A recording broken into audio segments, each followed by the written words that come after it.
अमरावतीमधील अत्याधुनिक free फॅम hospital कुचकामी ठरलंय। सुसज्ज रुग्णालय 5 वर्षांपासून धुळखात पडलंय। 3.5 कोटींचा यामुळे चुराडा झालाय। सीएसआर फंडाची अक्षरशः उधळण झाल्याचा आरोप होतोय।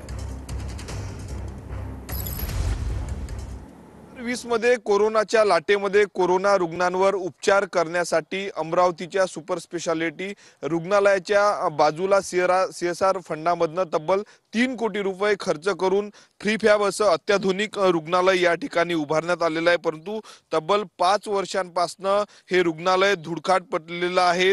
2020 मध्ये या रुग्णालयाच्या कामाला सुरुवात झालेली आणि 21 पर्यंत हे काम पूर्वत्वास गेलं। परंतु दुसरीकडे जर आपण पाहिलं तर कोरोनाची देखील लाट ओसरली, त्यामुळे हे रुग्णालय तसंच या ठिकाणी बंद पडून आहे। परंतु दुसरीकडे जर आपण पाहिलं तर जिल्हा सामान्य रुग्णालय इरविन रुग्णालयात एका बेडवर 2 रुग्णांवर उपचार केले जातात। परंतु असं असताना मात्र सुसज्ज असं फ्री फॅब रुग्णालय प्रशासनाच्या उदासीन धोरणामुळे मात्र धुळखात पडलेलं आहे। कॅमेरामन अनिकेत दहातोंडेसह मी स्वप्नील उमाप, TV9 मराठी।